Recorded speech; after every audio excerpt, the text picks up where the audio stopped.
আজ 11ই জানুয়ারি ভারতের প্রাক্তন প্রধানমন্ত্রী লাল বাহাদুর শাস্ত্রী প্রয়াত হয়েছিলেন। খুব অন্য রকমের প্রধানমন্ত্রী ছিলেন তিনি। একেবারে সাধারণ মানুষের মতন জীবনযাপন করেছেন। খুবই আদর্শ একজন মানুষ ছিলেন বলা যেতে পারে। তিনি বিদেশে তাসখান্দে প্রয়াত হন। বেনিমাধব শীলের পঞ্জিকা অনুযায়ী আজকের দিনটার কথা বলি। আজকে 26শে পৌষ 1431, ইংরেজির 11ই জানুয়ারি 2025, শনিবার, দ্বাদশী। সূর্যোদয়ের সময় সকাল 6:25, সূর্যাস্তের সময় বিকেল 5:06। নক্ষত্র রোহিণী। জন্মে বৃষ রাশি, বৈশ্যবর্ণ, মতান্তরে শূদ্রবর্ণ, নরগণ। রাত্রি 11:57 গতে মিথুন রাশি, শূদ্রবর্ণ, মতান্তরে বৈশ্যবর্ণ। আমাদের হোয়াটসঅ্যাপে চিঠি পাঠাবার নাম্বার 9831922927। চিঠির গোড়ায় অতি অবশ্যই SG লিখতে হবে, সে তো আপনারা সকলে জানেন। এবারে আজকের অনুষ্ঠান সম্পর্কে বলি। আজকের অনুষ্ঠানে প্রথমে পুরাণ চিরন্তন। পুরাণ চিরন্তনে বেশ অনেক দিন ধরে, অনেক দিন তো লাগবেই, 64 কলার কথা, 64টি শিল্পের কথা। আমাদের প্রাচীন যুগে 64 রকম কলার কথা বলা হয়েছে। তো এই 64 কলার একটা প্রাথমিক পরিচয়, খুব বিস্তারিত করে তো নয়, এর প্রাথমিক পরিচয় দিচ্ছি। এবং সেটা করতে গিয়ে বেশ আমার তো খুব মজা লাগছে। আপনাদের কি রকম লাগছে না লাগছে আমি জানি না, কিন্তু আমার নিজের খুব মজা লাগছে। কত রকমের শিল্প হতে পারে সত্যি। আমরা কয়েকটা শিল্পের কথায় নিজেদের আটকে রাখি, কিন্তু কতভাবে কত রকম করে মানুষ নিজেকে প্রকাশ করে। তার মধ্যে চাতুর্যের ব্যাপার রয়েছে, কৌশলের ব্যাপার রয়েছে, হৃদয়ের ব্যাপার রয়েছে, দক্ষতার ব্যাপার রয়েছে। এই সব দিয়ে চলছে আর কি। তারপরে স্বামী বিবেকানন্দের রচনা থেকে পাঠ। রচনার নাম ব্রহ্ম ও জগৎ, সেখান থেকে পড়ে শোনাবো। তারপর ঠাকুর শ্রী রামকৃষ্ণ পরমহংসদেবের কথামৃত থেকে পাঠ করবো, এবং তার সূত্র ধরে আপনারা জানেন আমার একটা দুটো কথা বলতে ইচ্ছে করে, আপনারা ভরসা দেন বলি। স্বামী লোকেশ্বরানন্দের রচনা থেকে পাঠ করে শোনাবো। তারপরে আপনাদের চিঠিপত্র, এবং শেষে আজ শনিবার মহাপুরুষের কথা, রাজা অশোকের কথা বলছি আমরা। অশোকের কথা অনেক দূর পর্যন্ত বলা হয়েছে, আরো কিছু কথা বলবো।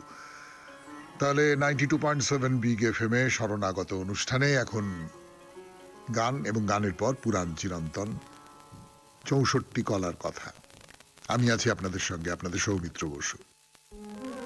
কাব্য সমস্যা পূরণ নামে একটা কলার কথা বলেছিলাম, যে একটা লাইন দিয়ে দেওয়া হলো, এটা কি করে হয়, লাইনটা পড়ে আমাদের মনে হতে পারে এটা কি করে হয়, কিন্তু কোনো একজন কবি সেইটা যে হয়, কিভাবে হয়, সেটা দেখিয়ে দিলেন। আমি গতদিন একটা উদাহরণ দিয়েছিলাম, সেই উদাহরণটা একটু ব্যাখ্যা করে দিই। আমার পরে মনে হলো যে না, একটু ব্যাখ্যা না করে দিলে, প্রাচীন কবিতা তো একটু ব্যাখ্যা করে দেওয়া দরকার। মানে রাজা বলছেন বরশি গিলিছে যেন চাঁদে, এই লাইনটা কোনো একটা কবিতায় ব্যবহার করতে হবে, যে বড়শি চাঁদকে গিলে ফেলছে। মানে কৃষ্ণচন্দ্র একটা লাইন বলে দিয়েছেন যে বরশি গিলিছে যেন চাঁদে, মানে চাঁদ যেন বড়শি গিলে ফেলেছে। এইটা কি একটা অসম্ভব কথা, চাঁদ বড়শি গিলে ফেলেছে, এইটা একটা কবিতার লাইন হতে হবে। তো দাশরথী রায় যেটা বলছেন সেটা হচ্ছে, একদিন শ্রীহরি মৃত্তিকা ভক্ষণ করি ভূমিতে পড়িয়া বড় কাঁদে। একদিন ভগবান কৃষ্ণ তিনি মাটি খেয়ে ফেলে মাটিতে পড়ে কাঁদছেন। রানী অঙ্গুলি হেলায় ধীরে মৃত্তিকা বাহির করে, আঙুল মুখের মধ্যে পুরে দিয়ে সেই মাটিটাকে বার করছে, আঙুলে মাটিটাকে নিয়ে টেনে আনছে, আঙুলটা তো বেঁকে গেছে বড়শির মতন করে, বরশি গিলিছে যেন চাঁদে। আহা হা হা হা হা, কি ভালো কি ভালো কি ভালো। এইটা একটা সেকালের যে কাব্য সাহিত্যের অন্তর্গত একটা কলা ছিল, সেটা আপনাদের ভালো লাগলো তো, মজার লাগলো তো, সেই বিনোদনের জন্য, এবং তাই নিয়ে প্রতিযোগিতাও হতো। যেমন ধরা যাক আরেকটা বলি, হ্যাঁ, শত চন্দ্রং নভস্থলম, আকাশে শত শত চাঁদ। এটা কি করে হবে? তো কবি কি বলছেন? কবি বলছেন যে দামোদর করাঘাত বিহ্বলীকৃত চেতসা দৃষ্টং চানুর মল্লেন শতচন্দ্রং নভস্থলম। মানে দামোদর কৃষ্ণের করাঘাতে চানুর মল্লের চিত্ত এমন বিকল হয়ে গেল যে সে আকাশে শত শত চাঁদের উদয় দেখতে পেল। আসলে সে চিত্তের বিহ্বলতায় শত শত কৃষ্ণকে আক্রমণরত দেখতে পেল। আমরা বলি না, এক থাপ্পড়ে চোখে সর্ষে ফুল দেখা, এটা সর্ষে ফুল না দেখে অনেকগুলো চাঁদ দেখা। সেটা যে হতে পারে না তা নয়, খুবই হতে পারে এবং চমৎকার, খুব ভালো। এবারে আর একটা কলার কথা বলি আপনাদের, তার নাম হচ্ছে পট্টিকা বেত্রবান বিকল্প। পট্টিকা বেত্রবান বিকল্প বলবো, তার আগে একটু গান শুনবো, তারপরে এই যে কলাটি তাই নিয়ে আপনাদের সৌমিত্র বসুর সামান্য কথায় ব্যাখ্যা। 2.7 বিগ এফএম এ শরণাগত অনুষ্ঠানে পট্টিকা বেত্রবান ও বিকল্প নিয়ে কথা বলবার জন্য। ব্যাপারটা কি? মানে বেত দিয়ে আসন বানানো, সোজা কথায় বেত দিয়ে নানান রকমের জিনিসপত্র বানানো যায়। তো বেত্রবান মানে হচ্ছে বেতের লম্বা লম্বা বেতের যে বুনন, যেটা দিয়ে বেত বোনা হয়, লম্বা লম্বা বেত দিয়ে বোনা হয়, তো সেটা দিয়ে ধরা যাক খাট, বসবার আসন, মানে চেয়ার আমরা যাকে বলি। বান মানে তো বন্ধন করা। তো খাট, চেয়ার, বেত দিয়ে ফুল লতা পাতার নানান রকমের অলঙ্করণ, সেইগুলো তোলা, এই কলাটাও বোঝা, মানে বেতের কাজ, সোজা কথায় বেতের কাজ। তো বেতের কাজ তো আমাদের ঘরে টরে প্রচুর পরিমাণে থাকে। পুজোর সময় পুজোর প্যান্ডেলে বেতের কাজ প্রচুর পরিমাণে পাওয়া যায়, বেতের প্যান্ডেল এরকম সব করা টরা হয়। তো যেটা বলা হচ্ছে যে মানে ভাগবত পুরাণের টিকাকার বংশীধর ধরণীকোষ থেকে উদ্ধার করে পট্টিকা শব্দের বিকল্প অর্থ করছেন ছুরি। পট্টিকা ছুরিকা সন্ধ্যা ইতি ধরণী, মানে ছুরি, বেত্রদণ্ড আর বানের ঊর্ধ্ব অধ এবং তির্যক ভাবে প্রহার করার কৌশল। মানে ছুরি দিয়ে বেতটাকে লম্বা করে ছুরি দিয়ে কেটে কেটে কেটে কেটে নানান রকম করে তাকে নানান আকার দেওয়া। কি বেতের কাজকে আপনি শিল্প বলবেন না? বলবেন তো, নিশ্চয়ই বলবেন। আমাদের তক্ষণি মাথায় থাকে না, কিন্তু এটা তো শিল্প বটেই। আর একটা শিল্পের কথা বলি আপনাদের, আর একটা কলার কথা, তার নাম হচ্ছে তর্কুকর্ম। তর্কুকর্ম এর মানেটা কি? কেউ কেউ মনে করেছেন ওই তক্ষকর্ম মানে ছুতরের কাজ করা। এই যে বেতের কাজ বলছিলাম, তার সূত্র ধরে ছুতরের কাজ করা, এটা কারুর কারুর মনে হয়েছে। তো সেটা কি? সেটা হচ্ছে কোদানো, পালিশ করা, মানে সোজা কথায় কাঠের কাজ আর কি। খোদাই করার যন্ত্র, কুন্দ যন্ত্র, সেটা হচ্ছে খোদাই করার যন্ত্র। তাতে নানান রকমের সমস্ত জিনিস খোদাই করা হতো, সেটা শুধু কাঠ নয়, তাদের সোনার উপর খোদাই করা। এই যে আমরা এই সব দেখি মন্দিরে মন্দিরে নানান রকম, বাইরে দূরেতে এটা ওটা ইত্যাদি ইত্যাদি নানান সব খোদাই করা হয়েছে, মন্দিরের দেওয়ালে নানান কিছু খোদাই করা হয়েছে। এই খোদাই করাটা তো একটা শিল্প। আমরা একে স্থাপত্য শিল্প ইত্যাদি ইত্যাদি বলতে পারি, কিন্তু এই যে শিল্পটা, এই শিল্পের একটা নাম হচ্ছে তর্কুকর্ম। কিন্তু তর্কুকর্ম নিয়ে আর বেশি কথা বলা যাবে না, সময় হয়ে গেছে। এইবারে তাহলে স্বামী বিবেকানন্দের রচনা থেকে পাঠ এই পর্বে যাই। 92.7 বিগ এফএম এ শরণাগত অনুষ্ঠানে রচনার নাম ব্রহ্ম ও জগৎ। স্বামী বিবেকানন্দের রচনা থেকে পাঠ 92.7 বিগ এফএম এ শরণাগত অনুষ্ঠান শুনছেন। আমি আছি আপনাদের সঙ্গে, আপনাদের সৌমিত্র বসু। পড়া শুরু করি। ছান্দোগ্য উপনিষদে আছে সা ইয়া এষাণি মৈতদাত্ম্যমিদং সর্বং তৎ সত্যং স আত্মা তত্ত্বমসি শ্বেতকেতো। ইহার অর্থ, সেই সূক্ষ্মস্বরূপ জগৎ কারণ সকল বস্তুর আত্মা, তিনি সত্যস্বরূপ। হে শ্বেতকেতো, তুমি তাহাই।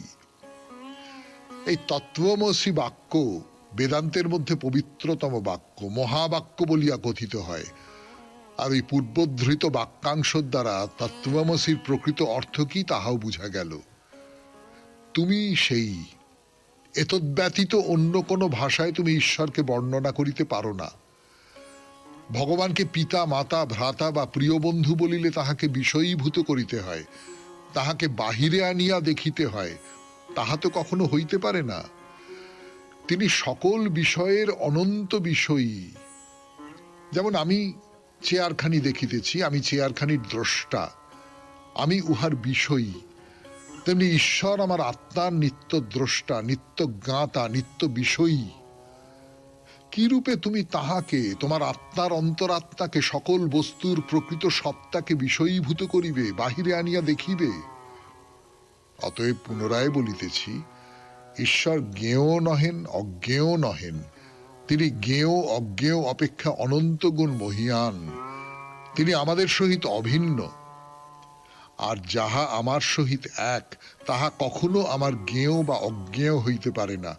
যেমন তোমার আত্মা, আমার আত্মা জ্ঞেয় নহে, অজ্ঞেয় নহে। তুমি তোমার আত্মাকে জানিতে পারো না, তুমি আত্মাকে নাড়িতে পারো না, অথবা উহাকে বিষয় করিয়া দৃষ্টিগোচর করিতে পারো না, কারণ তুমিই সেই। তুমি নিজেকে আত্মা হইতে পৃথক করিতে পারো না। আবার আত্মাকে অজ্ঞেয় বলিতে পারো না, কারণ অজ্ঞেয় বলিতে গেলেও আগে আত্মাকে বিষয় করিতে হইবে, তাহা তো করা যায় না। আর তুমি নিজে যেমন তোমার নিকট পরিচিত, জ্ঞাত, আর কোন বস্তু তদপেক্ষা তোমার অধিক জ্ঞাত? প্রকৃতপক্ষে উহা আমাদের জ্ঞানের কেন্দ্রস্বরূপ।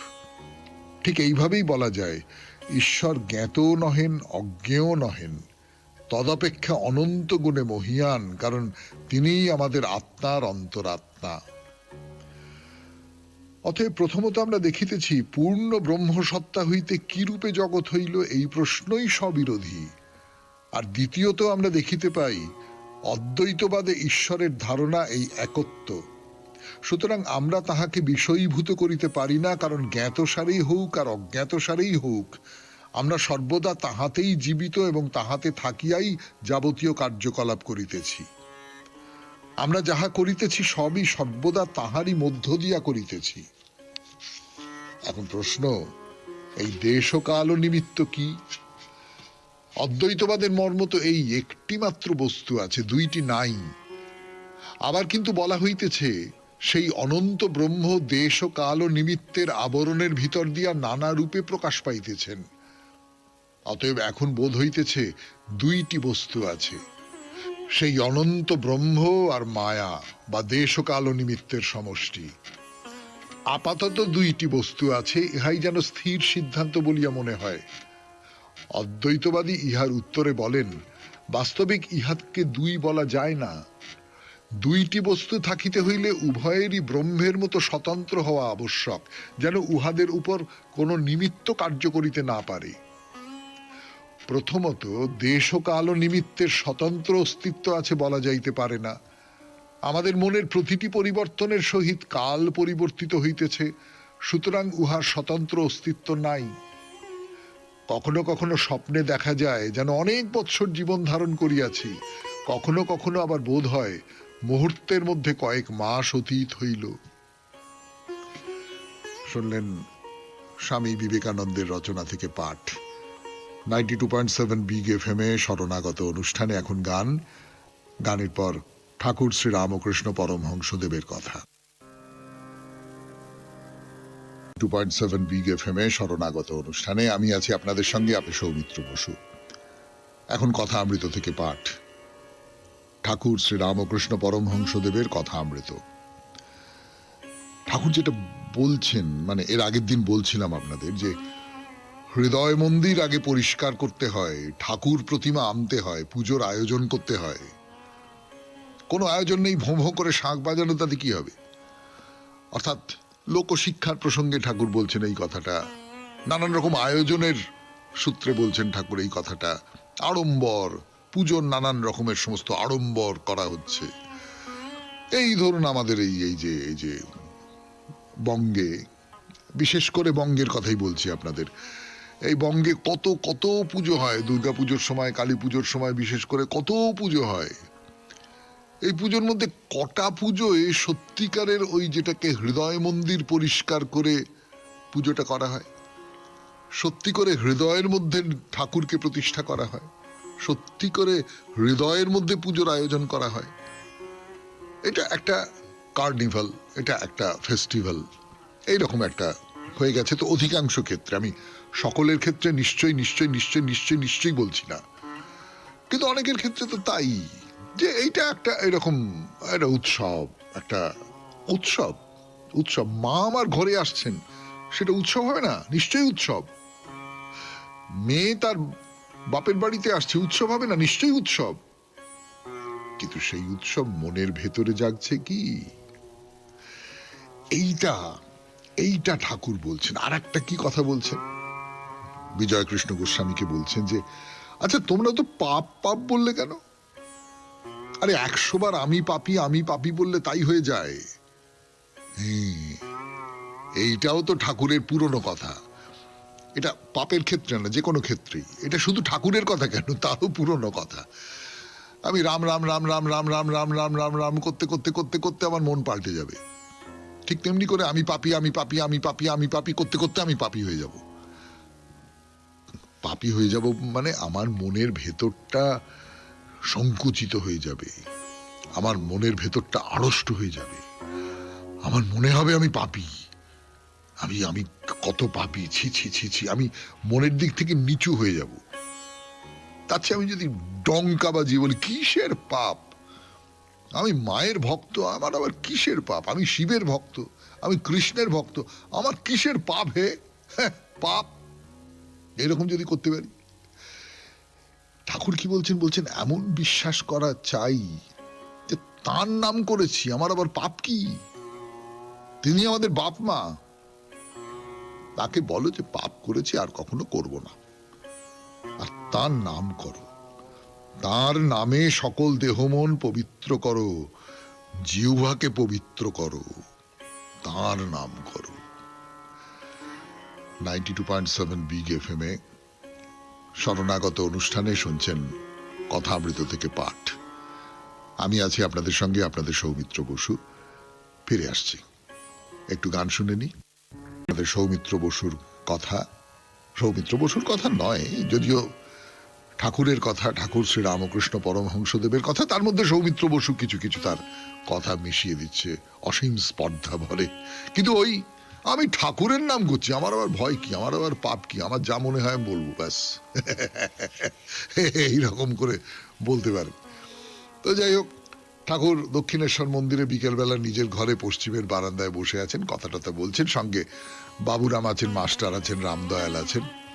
এটা হচ্ছে এই ডিসেম্বর মাস 1882 খ্রিস্টাব্দ, ওই বড়দিনের ছুটি এখন। তো ঠাকুর কি বলছেন, ভক্তদের বলছেন, ঈশ্বর সব করেছেন এ জ্ঞান হলে তো জীবন মুক্ত।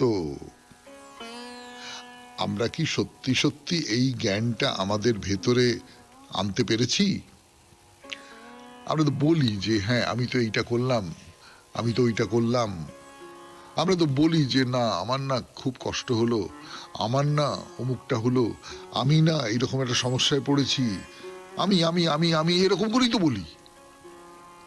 কিন্তু আমি ঠাকুরের কথা বাদ দিয়ে বলছি যে আপনি যদি এই আমিটাকে সরিয়ে দেন, যে কোনো বিপদে আপদে সম্পদে, যে কোনো প্রাপ্তিতে, যা কিছুতে বলুন না কেন, আপনাকে কেউ খুব প্রশংসা করলো, হ্যাঁ, আপনি প্রশংসাটা শুনলেন, কিন্তু আপনি মনে মনে ভাবলেন যে এই যে আমি, এই আমি না, আমার ভেতরে কিছু একটা আছে, আমার ভেতরে সেটা আমি জানি না খুব ভালো করে, হ্যাঁ, কিছু একটা আছে। মানে আমি দেখেছি, ধরুন কেউ অভিনয়ের খুব প্রশংসা করল, আমি খুব আমি নামক এই যে লোকটি, সে কিন্তু খুব বিচলিত হলো না, সে কিন্তু মনে মনে বলল, হ্যাঁ আমার ভেতরে ওটা, আমি তো সবটা টের পাই না, আমার ভেতরে কি আছে না আছে আমি কি সবটা টের পাই? আমার দেহের ভেতরে কি আছে আমি যেমন সবটা টের পাই না, আমার মনের ভেতরে, আমার চেতনার ভেতরে কি আছে না আছে আমি তো টের পাই না। ফলে হ্যাঁ, যে প্রশংসাটা, ওই প্রশংসাটা আমার নামেই করছে, এরকম করে যদি ভাবা যায় আমার নামেই করছে, কিন্তু আসলে আমি বলতে আমি যাকে চিনি তার নামে করছে না।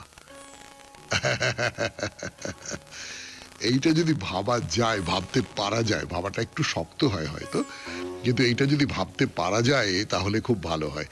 এখানে কি বলছেন যে ঈশ্বর সব করেছেন, এ জ্ঞান হলে তো জীবন মুক্ত। কেশব সেন শম্ভু মল্লিকের সঙ্গে এসেছিল, আমি তাকে বললাম গাছের পাতাটি পর্যন্ত ঈশ্বরের ইচ্ছা ছাড়া নড়ে না, স্বাধীন ইচ্ছা বলে কিছু হয় না, সমস্তটাই ঈশ্বরের অধীন।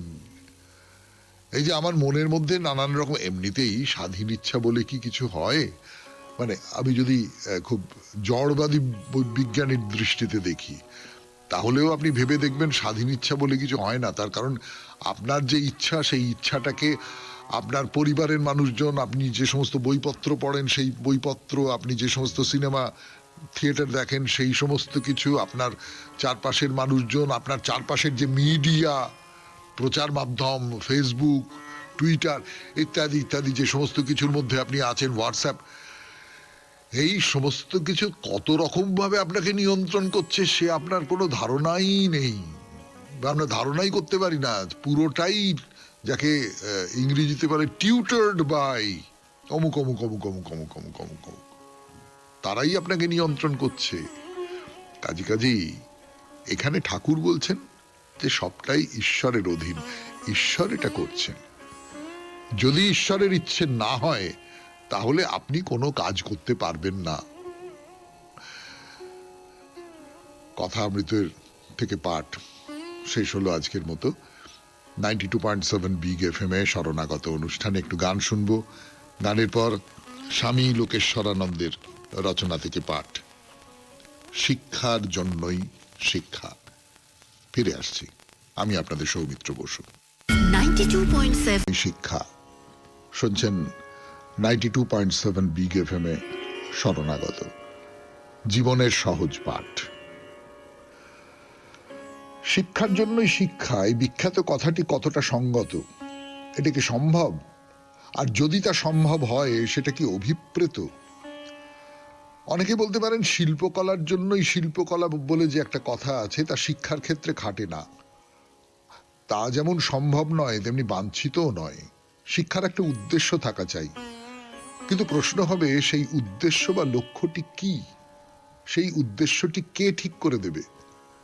ছাত্রছাত্রী, তাদের অভিভাবকেরা, অথবা রাষ্ট্র, অথবা সকলে সমবেতভাবে তা নির্ধারণ করবেন? একটা নির্দিষ্ট সীমা পর্যন্ত ছাত্র, অভিভাবক এবং রাষ্ট্র, এই তিন পক্ষই শিক্ষার উদ্দেশ্য সম্পর্কে একমত হবেন। তারা স্বীকার করবেন ছাত্রছাত্রীর দৈহিক, মানসিক এবং আধ্যাত্মিক উন্নতি সাধনই শিক্ষার লক্ষ্য হওয়া উচিত। কিন্তু গোল বাঁধে উন্নতি শব্দটি নিয়ে, কারণ শব্দটি ধোঁয়াটে। একজনের কাছে যেটা উন্নতি অন্যের কাছে তা নাও হতে পারে। শিশু মনে করতে পারে নিজের পায়ে দাঁড়ানোর শিক্ষা পেলেই যথেষ্ট, কিন্তু তার মা বা বাবা ভাবতে পারেন না, তা মোটেই যথেষ্ট নয়, তাকে পণ্ডিত হতে হবে। আবার রাষ্ট্র বলতে পারে পণ্ডিত হয়ে কাজ নেই, একটা বিশেষ কর্ম নৈপুণ্য অর্জন করলে বরং সে দেশের অর্থনৈতিক উন্নতিতে সরাসরি কিছু সাহায্য করতে পারবে। আগেকার দিনে পাঠ্য বিষয় নির্বাচন নিয়ে অভিভাবকদের সঙ্গে ছেলে মেয়েদের প্রায়ই খটাখটি লাগতো। এখনকার যে সংঘাত, তার একদিকে আছে বিদ্যার্থী ও তাদের অভিভাবকেরা, অন্যদিকে রাষ্ট্র। বর্তমানে রাষ্ট্রের প্রবণতা হলো প্রত্যক্ষ ও পরোক্ষভাবে ব্যক্তি জীবনের সবকিছুকে নিয়ন্ত্রণ করা। কারণটা বোঝা শক্ত নয়। ক্ষমতাসীন সরকার ভালো মতোই জানে যে মানুষের সক্রিয় সমর্থন ও সহযোগিতা না পেলে সে তার মর্জি মতো শাসন চালাতে পারবে না। কিন্তু একটি দেশের প্রকৃত শক্তির উৎস সে দেশের জনসাধারণের চারিত্রিক উৎকর্ষ। তারা যদি ভালো হন, সৎ হন এবং কর্মকুশল ও পরিশ্রমী হন, তো সে দেশের ভাগ্য ফিরবেই ফিরবে। কিন্তু তা না হয়ে যদি তারা অলস, স্বার্থপর এবং নির্বোধ হন, তাহলে দেশের ভবিষ্যৎ অন্ধকার। এই কারণে রাষ্ট্র বা সরকার যদি মানবিক উৎকর্ষ বাড়ানোর প্রয়াসী হন সেক্ষেত্রে কারো আপত্তি হতে পারে না, এবং যেহেতু চারিত্রিক গুণগুলি পরিবর্তন করার অন্যতম মাধ্যম হলো শিক্ষা, সেই হেতু শিক্ষা ব্যবস্থাকে সেই অনুযায়ী ঢেলে সাজানোর অধিকার প্রশাসনের আছে। এর সঙ্গে আরো একটা কথা মনে রাখা দরকার, সেটি এই: সামাজিক সচেতনতা বাড়িয়ে তোলাও কি শিক্ষার লক্ষ্য হওয়া উচিত নয়? মনে করুন একজন শিক্ষিত ব্যক্তি খুবই স্বার্থপর, এতদূর স্বার্থপর যে সামান্য বৈষয়িক লাভের জন্য তিনি অবলীলায় দেশের স্বার্থ ভাসিয়ে দিতে পারেন। তাহলে কি হবে? এক্ষেত্রে তথাকথিত শিক্ষিত ব্যক্তি সমাজ চেতনার অভাবে একজন ভয়ঙ্কর দুর্বৃত্তে পরিণত হলেন নাকি? ভারতের প্রাচীন আদর্শ হলো আত্মত্যাগের দ্বারা চেতনার ক্রমবিস্তার। ব্যক্তি প্রথমে পরিবারের জন্য নিজের স্বার্থ ত্যাগ করবে, পরিবার ত্যাগ করবে দেশের জন্য, এবং দেশও ত্যাগ করবে জগতের জন্য। অবশ্য একথাও ভুললে চলবে না, সমাজ চেতনা শিক্ষার একটা বাড়তি লাভ হলেও শিক্ষাকে কোনো বিশেষ রাজনৈতিক মতাদর্শ কিংবা কোনো বিশেষ ধর্মমত বা সমাজ দর্শনের স্বার্থে ব্যবহার করা অনুচিত। শিক্ষার্থীর মনে কোনো রকম ঝোঁক বা সংস্কার যদি গড়ে তুলতেই হয়, তবে সেটি হোক সত্যের প্রতি অনুরাগ। যিনি যথার্থ শিক্ষিত তিনি সত্যকেই সবচেয়ে ভালোবাসেন। সত্য কি তার বিচার তিনিই সব থেকে ভালো করতে পারেন। সত্য কি একথা তাকে বলে দেবার অধিকার কোনো ব্যক্তির তো নেই, এমনকি রাষ্ট্রেরও নেই। যেহেতু রাষ্ট্র তাকে স্বাধীনভাবে চিন্তা করতে শিখিয়েছে, সেই হেতু সেই স্বাধীনতাকে কাজে লাগানোর অধিকার থেকে তাকে বঞ্চিত করার কোনো অজুহাত রাষ্ট্রের শোভা পায় না। শিক্ষার যদি কোনো লক্ষ্য থাকে, বলা চলে সেটি হলো সত্য, যে সত্য ব্যক্তিগত বা গোষ্ঠীগত স্বার্থের দ্বারা অনুরঞ্জিত নয়, যে সত্য নিরপেক্ষ, পক্ষপাত শূন্য। শিক্ষিত লোকের চরম দুর্গতি তখনই হয় যখন তাকে তার চিন্তার স্বাধীনতা ও বিবেক বিসর্জন দিতে হয়। শুনলেন স্বামী লোকেশ্বরানন্দের রচনা থেকে পাঠ। 92.7 বিগ এফএম-এ শরণাগত অনুষ্ঠানে এখন গান, গানের পর চিঠি। 92.7 বিগ এফএম-এ শরণাগত অনুষ্ঠানে চিঠিটি পদ্যে লেখা। আর পদ্যে লেখা চিঠি বললেই কয়েকজনের নাম মনে পড়ে যায়। তাদের মধ্যে অন্যতম যিনি, তার নাম হচ্ছে ব্রজশীল। রাজবলহাট থেকে তিনি চিঠি লেখেন, এবং গদ্যে লেখেনই না, মানে চিঠির মধ্যে কখনো কখনো চিঠির অংশটায় গদ্য থাকে, কিন্তু বেশিরভাগটা জুড়েই থাকে, তার প্রধান যে জায়গাটা সেই জায়গাটা জুড়ে থাকে পদ্য। তো সেই ব্রজশীল রাজবলহাট থেকে তিনি একটি ছড়া পাঠিয়েছেন, নতুন বছর। সঙ্গে একটা ছোট্ট কি বলবো ভূমিকা বলা যেতে পারে। প্রিয় সৌমিত্র ও আর সব মিত্র মহাশয় মহাশয়া, সকলকে নতুন বছরের শুভেচ্ছান্তে ছোট্ট এক ছড়া। নতুন বছর, নতুন বছর নতুন কিসে বুঝতে পারি না কো। নতুন কেউ এলো নাকি, দরজা খুলে দেখো। একই আকাশ, এক সূর্য জ্বলছে আকাশেতে। তাহলে কি নতুন বলো বন্ধু তোমার কাছে? চোরের দল করে চুরি, রাজায় মন্ত্রীগিরি, সেপাই শান্তি পাহারা দেয় রাজার বাগান বাড়ি। তুমিও যেমন আমিও তাই, রাজ্য জুড়ে মেলা, কেউ 0 রানেই আউট, কারো রানের মেলা। আমি খাই তুমিও খাচ্ছ, সাবধান এ বেলা। কোথাও নতুন দেখাও দেখি, বলছি সত্যি করে। সেই একই দিন এক রাত আসছে ঘুরে ফিরে। নমস্কারান্তে, রাজবলহাট হুগলি থেকে ব্রজশীল। একেবারে ঠিক কথা, একেবারে ঠিক কথা। কিচ্ছু নতুন নয়, সবটাই আগের মতোই চলবে। এবং আপনি যদি মহাকালের দিক থেকে দেখেন, তাহলে এই যে একটা বছর শেষ হলো, পরের বছর শুরু হলো, এগুলো তো মানুষের বানিয়ে তোলা। কে বলেছে একটা বছর শেষ হলো? আমরা বানিয়ে নিয়েছি। আমরা বাঙালিরা বানিয়ে নিয়েছি নববর্ষ, সাহেবরা বানিয়ে নিয়েছেন নিউ ইয়ার 31শে ডিসেম্বর, ওদিকে পয়লা বৈশাখ। কাজী এর সত্যি সত্যি কোনো মানে নেই, কিন্তু মানুষ একরকম করে আশা করে যে এই একটা পর্ব শেষ হলো, এবার নতুন যে পর্বটা, সেই পর্বটা ভালো কাটুক, সুখে কাটুক, এইরকম সব ঠিক করে মানুষ। এই ঠিক করাটার সত্যি সত্যি কোনো বৈজ্ঞানিক ভিত্তি আছে বলে আমি জানি না। যাই হোক, আপনাকে অনেক ধন্যবাদ ব্রজবাবু। এবার তাহলে গানের পর মহাপুরুষের কথা, অশোকের কথা বলতে বসছি। রাজা অশোক, প্রিয়দর্শী অশোক, যিনি চণ্ডাশোক থেকে ধর্মাশোকে পরিণত হয়েছিলেন। সেই অশোক সিংহলে বৌদ্ধ ধর্ম প্রচারের জন্য, বা তিনি যে ধর্মে বিশ্বাস করেন সেই ধর্ম প্রচার করবার জন্য দুজন লোক পাঠাতে চান। তার পুত্র এবং কন্যা দুজনে এই ব্রত নিয়ে যেতে চাইছেন সিংহলে।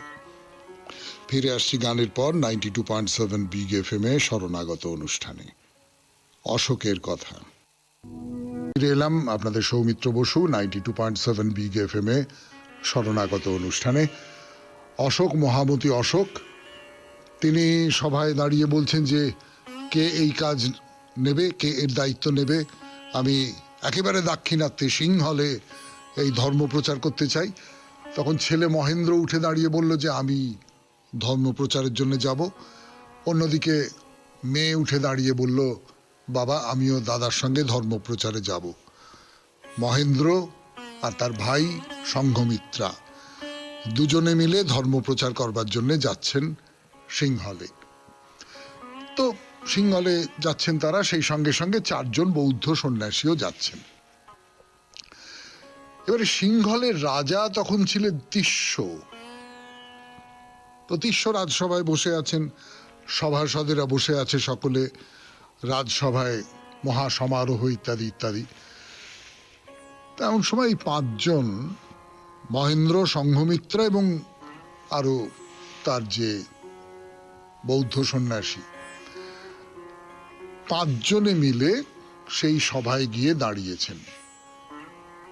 তো রাজা তাকিয়ে অবাক হয়ে গেছেন যে অসম্ভব সুন্দর, একেবারে গৌর বর্ণ, অপূর্ব মুখচোখ, উন্নত গ্রীবা, সবটা মিলিয়ে এক ধরনের আভিজাত্য দেখা যাচ্ছে, বিশেষ করে এই দুজনের মধ্যে, এই মহেন্দ্র আর সংঘমিত্রার মধ্যে।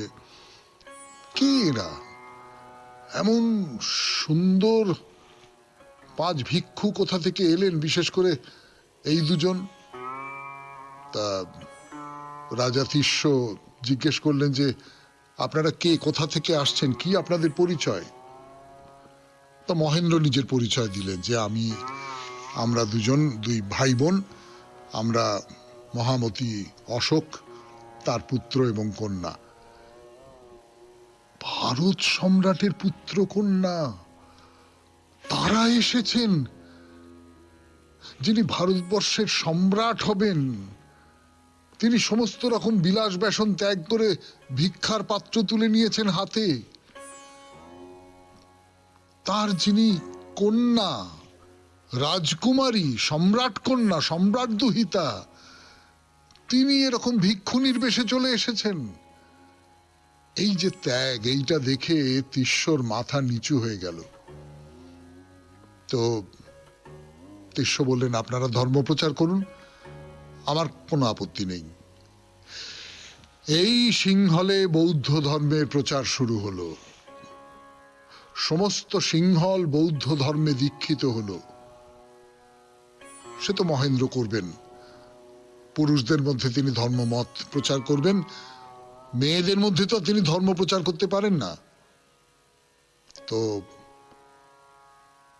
বোন সংঘমিত্রা, তিনিও সন্ন্যাস ধর্ম গ্রহণ করেছেন, তিনিও ভিক্ষুণী হয়েছেন। তো মহেন্দ্র বললেন যে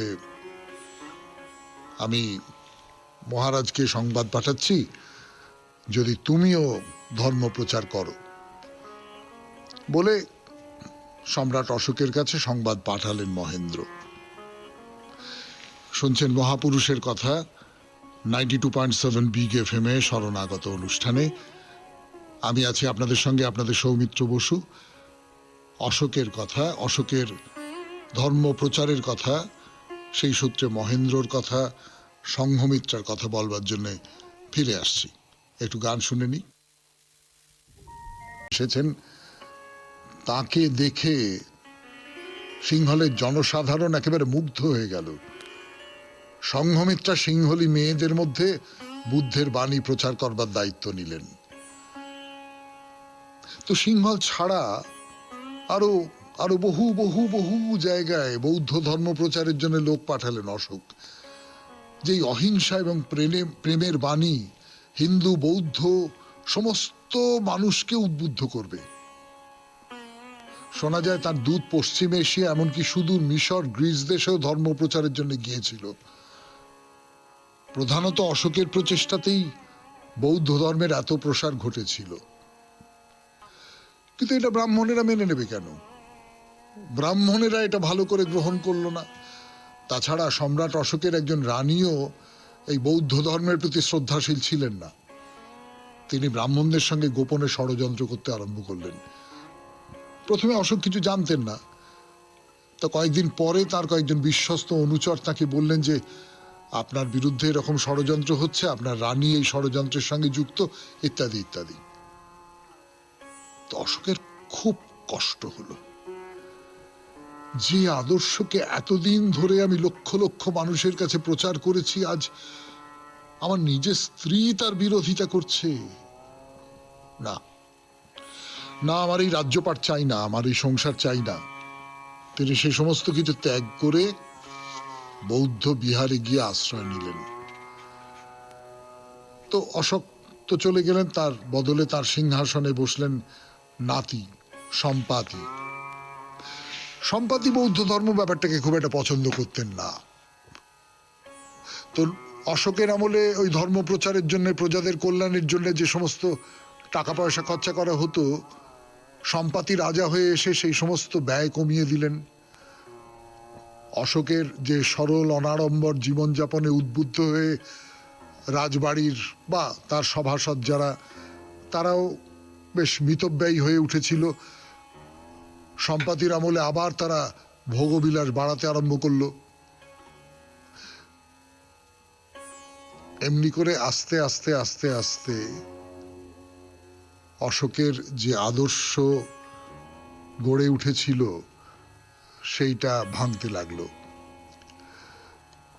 কয়েক বছর পরে বৌদ্ধ বিহারে ধর্ম সম্মেলন উপলক্ষে বহু বৌদ্ধ সন্ন্যাসী সমাগম হলো। তো এই সমস্ত সম্মেলনের ব্যয়ভার তো বহন করতেন সম্রাট অশোক। তিনি নাতি সম্পত্তির কাছে পত্র পাঠালেন যে টাকা পয়সা দাও, এই সম্মেলনটা হবে। সম্পত্তি বললেন যে রাজকোষ শূন্য, কোনো টাকা পাঠানো সম্ভব নয়। অশোক বুঝতে পারলেন এই অপমানের পরে আর দেহ ধারণ করার কোনো মানে নেই। পৃথিবী পাল্টে গেছে। তার যে আদর্শ প্রতিষ্ঠিত হয়েছিল তা ধ্বস্ত হয়ে গেছে। কাজেই এইবার এই পৃথিবী থেকে বিদায় নেওয়াই উচিত। এইভাবে পরাজিত হয়ে, বেদনাবিদ্ধ হয়ে মহামতি অশোক পৃথিবী থেকে বিদায় নিলেন। শেষ হলো মহাপুরুষের কথা, অশোকের কথা। শেষ হলো আজকের শরণাগত। 92.7 বিগ FM এর শরণাগত অনুষ্ঠানে চিঠি পাঠাবার নাম্বার, হোয়াটসঅ্যাপ নাম্বার 9831922927। চিঠির গোড়ায় অতি অবশ্যই SG লিখতে হবে। আর কি, ভালো থাকবেন, সুখে থাকবেন, আনন্দে থাকবেন। নমস্কার।